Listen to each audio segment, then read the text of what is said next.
Acts 17, verses 22 to 31 reads, Paul then stood up in the meeting of the Areopagus and said, "People of Athens, I see that in every way you are very religious. For as I walked around and looked carefully at your objects of worship, I even found an altar with this inscription, 'To an unknown God.' So you are ignorant of the very thing you worship. And this is what I am going to proclaim to you. The God who made the world and everything in it is the Lord of heaven and earth and does not live in temples built by human hands. And he is not served by human hands as if he needed anything. Rather, he himself gives everyone life and breath and everything else.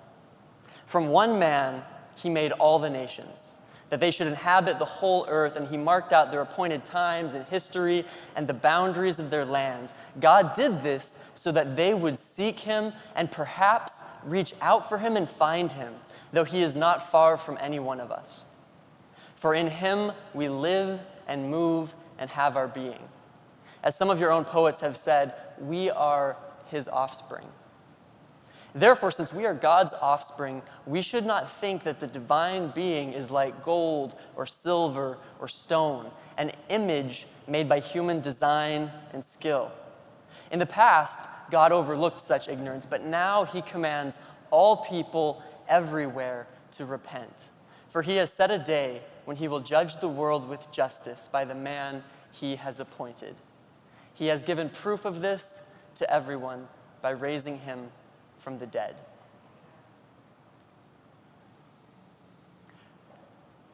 Right now, we live in a city here in New York of accomplishment. There's this phrase, if you can make it here, you can make it where? Anywhere.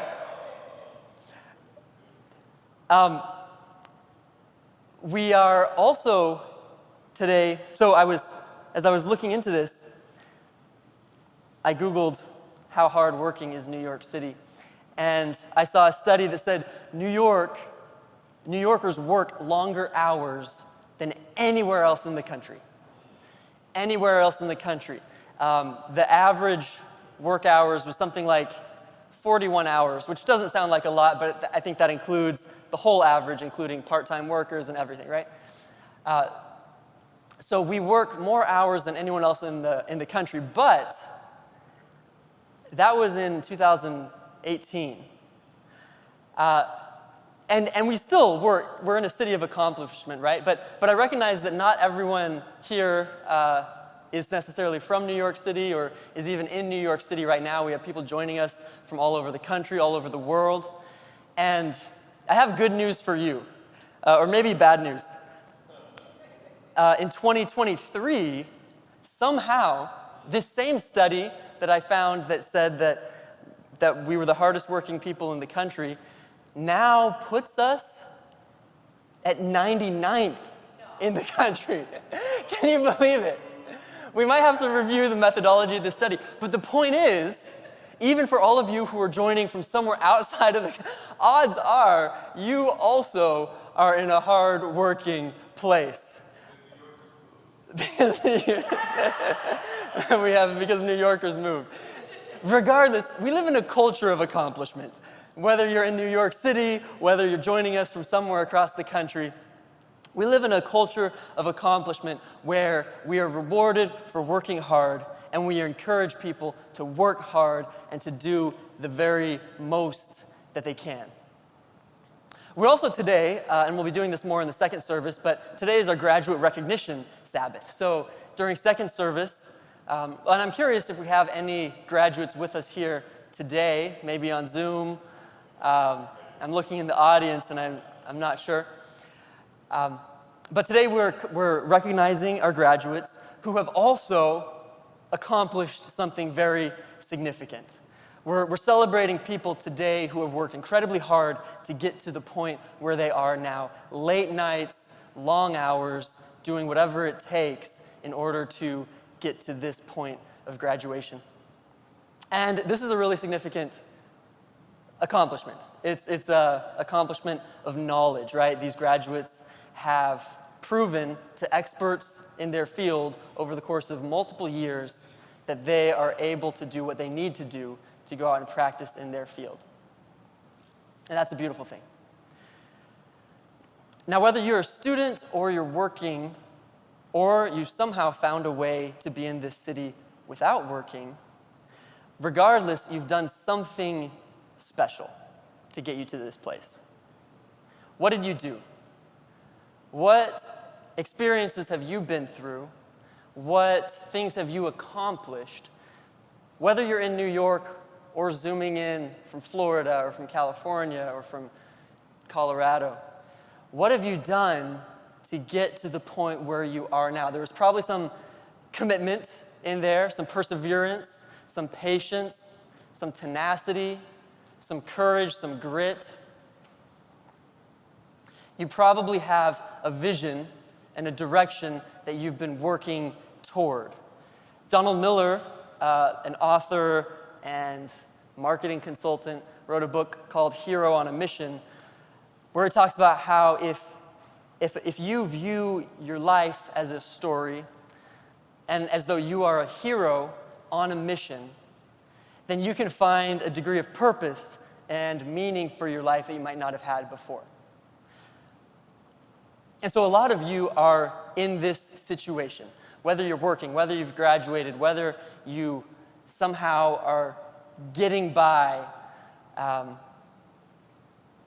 where you have moved forward with a vision like a hero on a mission. Earlier this week, I actually went to a program organized by the motivational speaker Tony Robbins. He wasn't actually there, but it was a motivational program. And they were all about this as well, just this idea that you can do anything that you set your mind to. You can create your realities, create your possibilities. And so you are here right now because in some way or another, you have done this in your life to get you to this point where you are right now. And you're also here in church at this moment. You're coming here, listening on Zoom or physically here, coming with all of these experiences that you've had over the years that have brought you to this point, and now you're here in church, and you might be ready to bring that same tenacity, that same commitment, that same courage and grit and sense of mission to your experience here right now. It can be easy to just bring it all in and think that the situation we're in here in church is the same. And that the thing that matters most, just like in a job, getting things done for your boss, or in school, getting things done for your professor, that the thing that matters most right here is getting things done for God, what you do for God. And what I want to tell you today is that your experiences with work, school, life on the streets, whatever it is an asset to your spiritual life, but maybe not in the way that you first think. See, the skills and the character that you've developed to get to this point will do nothing for you in your relationship with Christ if you try to use them to get right with God yourself.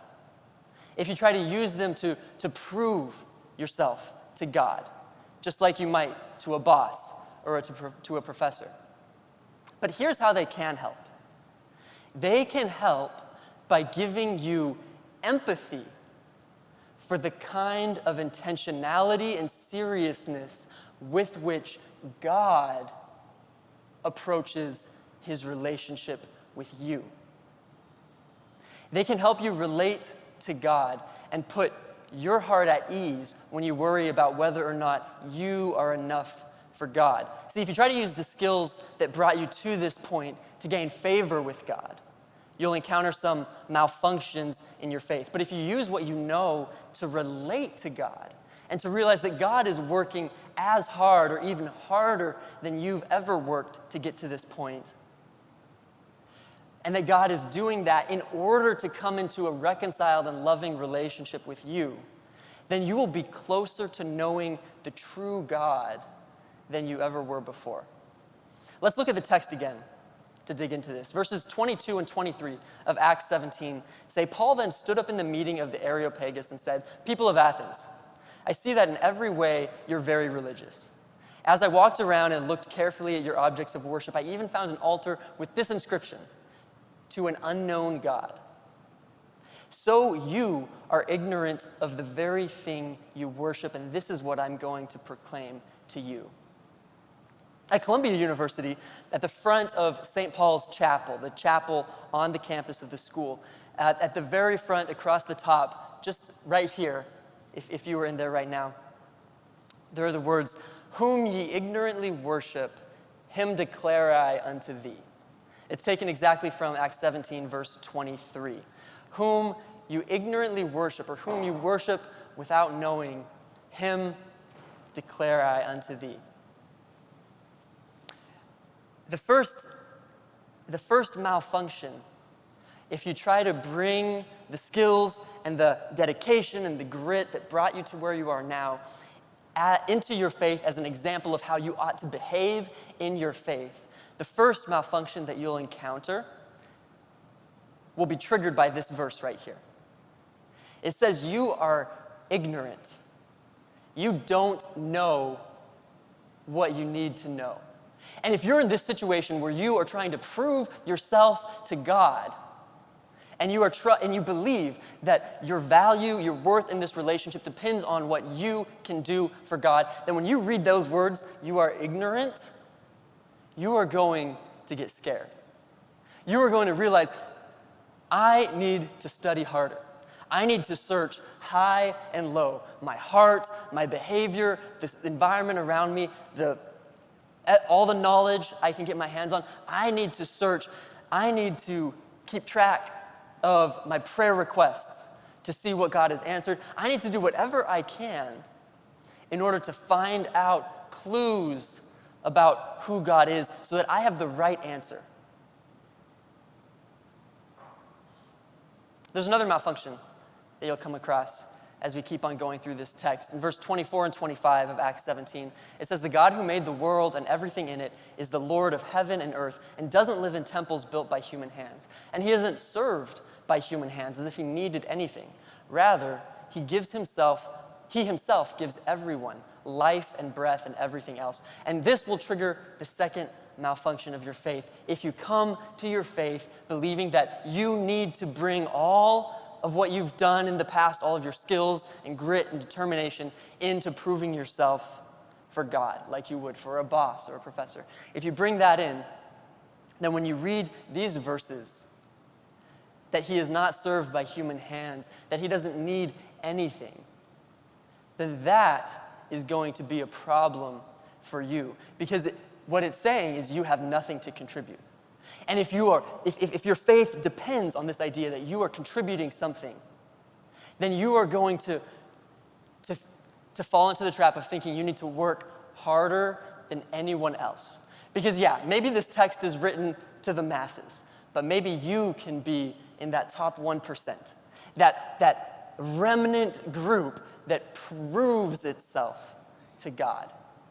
And so you're going to fall into this trap of trying to do and achieve and prove yourself over and over again more than anybody else if you believe that the story of God is about what you do for God. There's another malfunction that you're going to run into in verses 26 to 28. They read, "From one man he made all the nations, that they should inhabit the whole earth. And he marked out their appointed times in history and the boundaries of their lands. God did this so that they would seek him and perhaps reach out for him and find him, though he is not far from any one of us.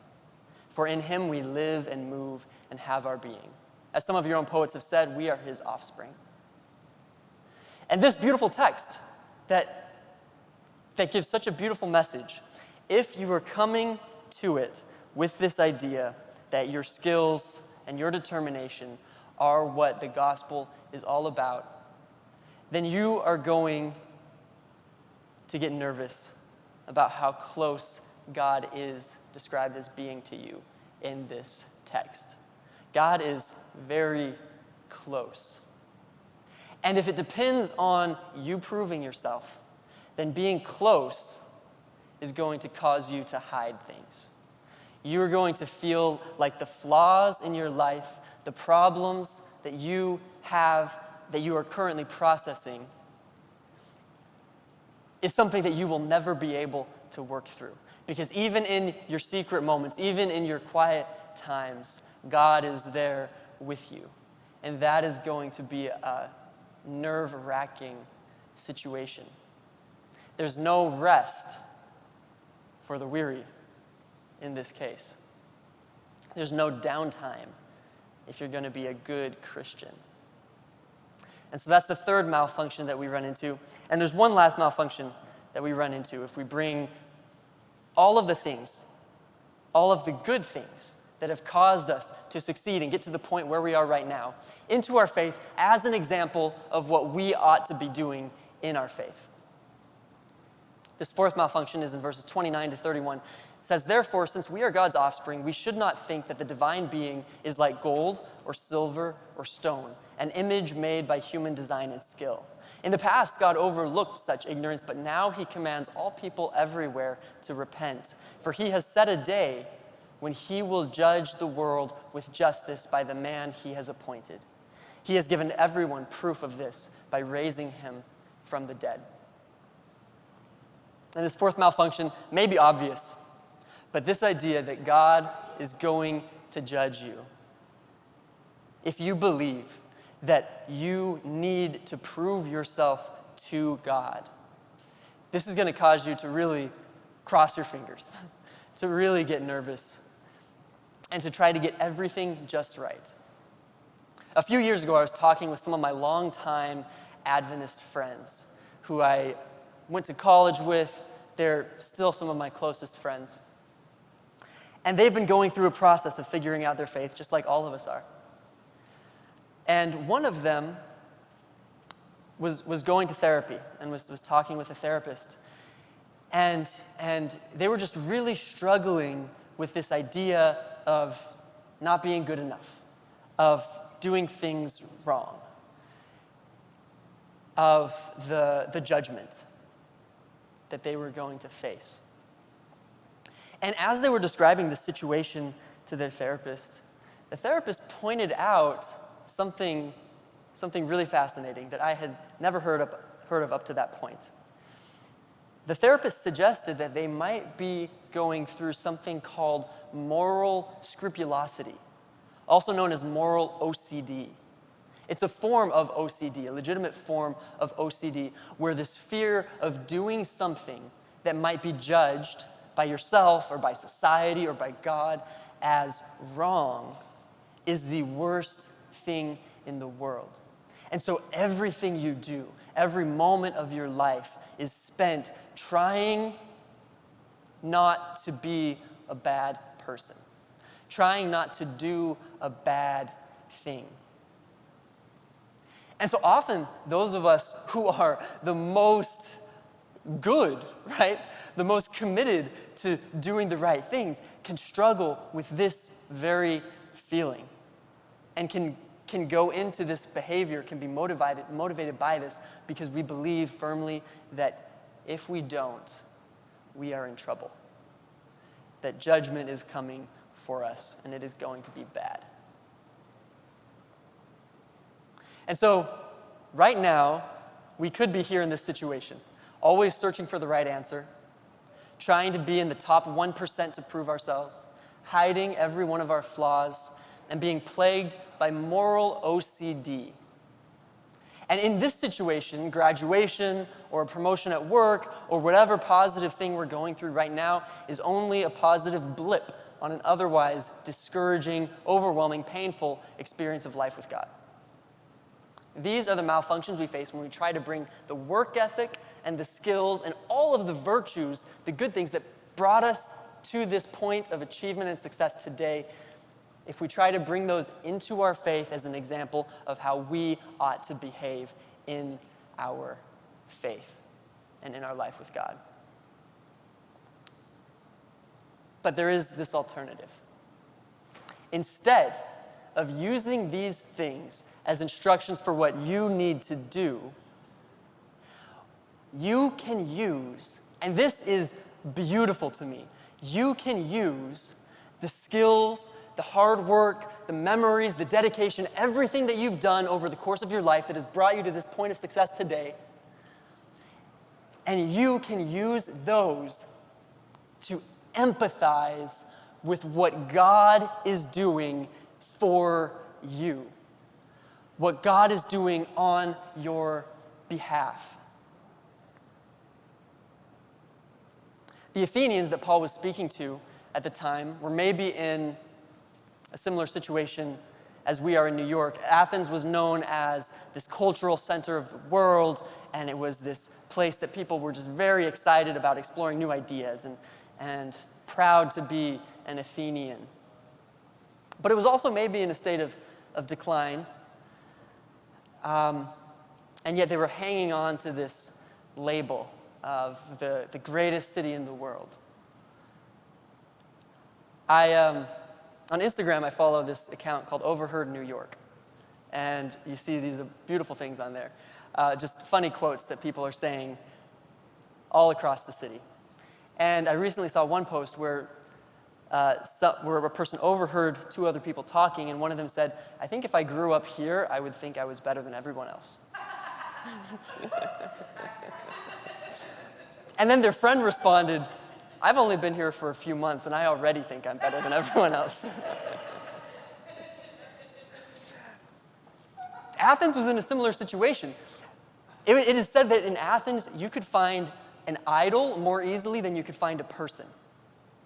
This self-reliant mindset, this idea of being the best, of being the greatest, had entered into Athenian faith and spirituality and religion, and they had become so devout in this, in proving themselves to their gods, that they had even built an idol to an unknown god just to cover all their bases.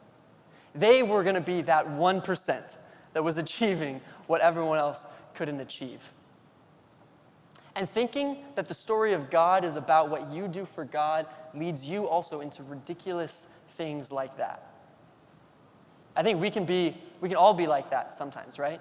We know the difference between doing something to earn God's favor and doing something because we're motivated by love. We know that theologically.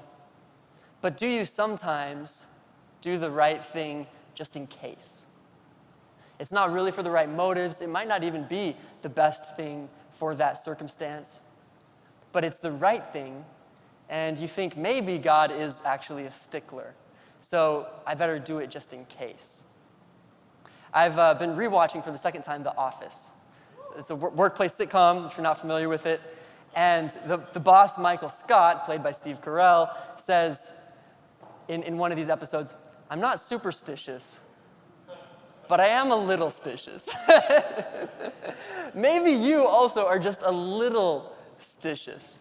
Maybe you cover your bases just in case God isn't all that gracious. Maybe you build little idols to the unknown God in the name of devotion and piety. After all, you're in the greatest city in the world, and so you need to be the greatest Christian in the world too, right?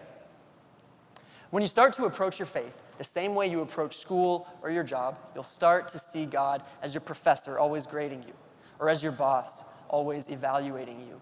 And that causes us to do these sorts of silly things that don't actually flow from or contribute to a loving relationship. And that's why knowing God matters. And so if we change the narrative and realize that the story of God is about what God does for you, not what you do for God, then when you realize that, and this to me is mind-blowingly beautiful, if you realize that, then all of the experiences that have brought you to this point, the late nights studying, staying up for that work call, commuting hours on the train, the vision and the focus that you had to achieve those goals, All of these experiences, all of these memories, and all of these ongoing daily lived experiences can become not examples of what you need to do in order to please God, but examples and reminders every day of what God is doing to be in relationship with you. Through your experiences, you can know how earnestly and tirelessly God is working to make a relationship with you possible. This is the difference between an idol and a true God. This is the difference between moralism and relational faith. This is the difference between second-guessed, draining religion and focused, energized, visionary hope, like we see in Hebrews 12:2, where the author writes about how Jesus, for the joy set before him, endured the cross, scorning its shame, and sat down at the right hand of the throne of God for the joy set before him. And so you might find yourself today here in this place, always searching for the right answer, always trying to be the top 1% to God, hiding every flaw, plagued by moral OCD, and whatever it is we're celebrating today is a nice, positive little thing that doesn't actually change anything in the grand scheme of things. But what could be happening right now is that this celebration of graduation or of promotion or whatever good thing might be happening in your life right now, this celebration of it could be a reminder of what God is doing for you on your behalf. Today is not only your graduation from college. Today is God's graduation to a new level of support in your life as you understand it and see it. And today can be a glorious, meaningful milestone in a life of peace and joy in God. And so as we skim back through these verses again, we're reminded of these different malfunctions, but then we're also reminded of the alternative. Verses 29 to 31, therefore, since we are God's offspring, we should not think that the divine being is like gold or silver or stone, an image made by human design and skill. In the past, God overlooked such ignorance, but now he commands all people everywhere to repent, for he has set a day when he will judge the world with justice by the man he has appointed. He has given proof of this to everyone by raising him from the dead. When you're malfunctioning, that judgment is scary because you think you are the center of the story and that judgment is coming for you.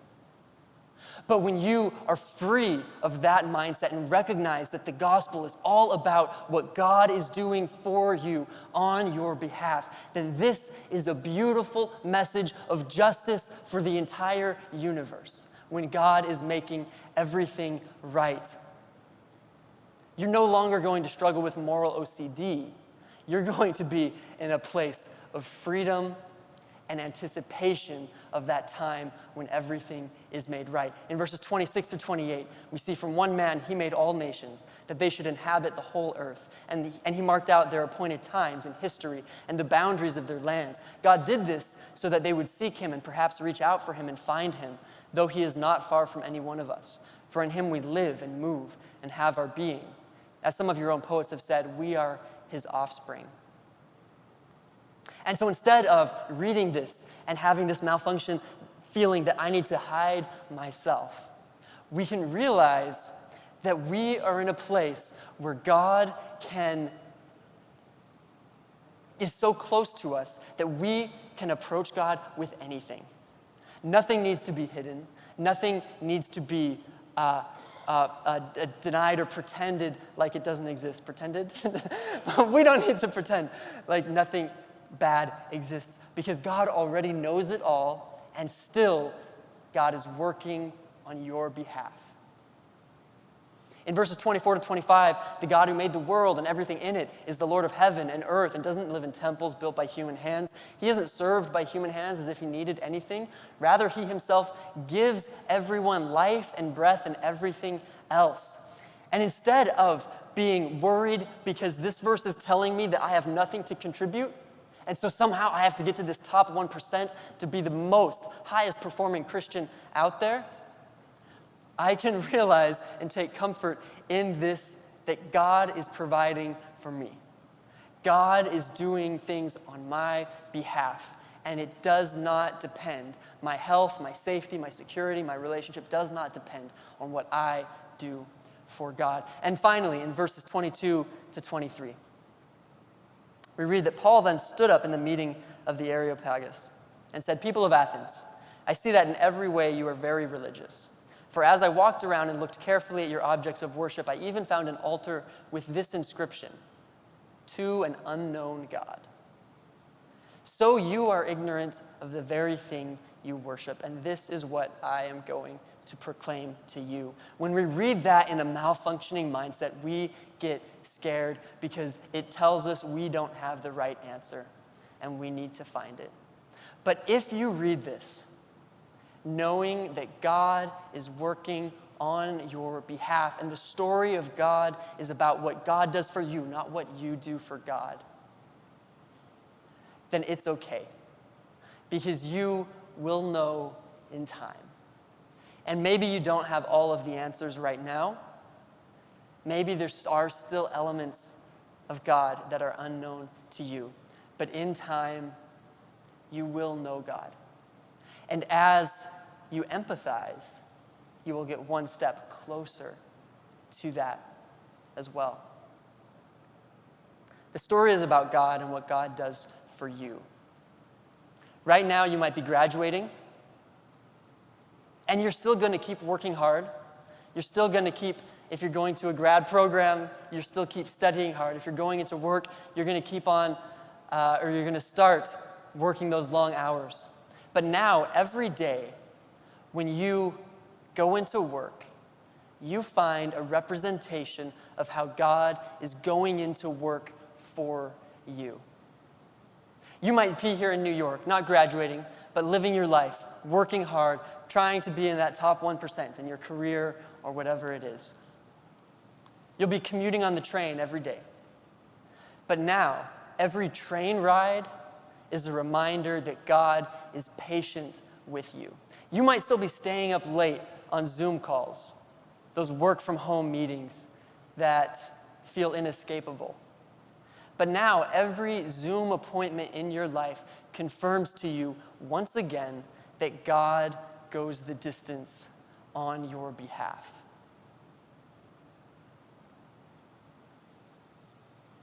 When you realize that the story of God is a story of what God is doing for you and not what you are doing for God, then every moment in your life, every day-to-day work, task, school assignment, whatever it is, can be a reminder of the dedication, the devotion, the adoration that God has for you. Not proving your worth, but proving God's love. Not justifying yourself, but justifying Christ's belief in you. Not living in insecurity, but learning and relearning at every single encounter that God is orchestrating everything in order to make a way to be with you. When you understand that the story of God is about what God does for you and not what you do for God, if you can understand that, if you can make it here, you can make it anywhere.